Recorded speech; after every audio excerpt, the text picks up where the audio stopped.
I'm going to show you how to use and actually redeem this gift card and add it to your Amazon account. As you can see, if you already took off this side, that does nothing. That does absolutely nothing. So what you want to do is you just want to like fold this open, and as you can see, there's actually a gift card inside of this thing. Okay, I can't do it with the camera, but you can see there's a gift card that was inside of this thing right there. So once you have your gift card, you just want to go to the Amazon website and you just want to type in Amazon gift card. Sorry, the bell's ringing. Amazon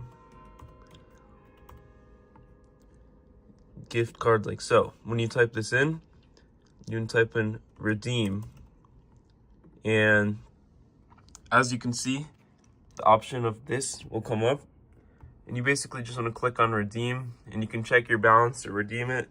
Just put the code on the back, scratching it off on the back of this thing, and yeah, you've just redeemed your gift card. You can see your balances right there too. So yeah, pretty easy to do.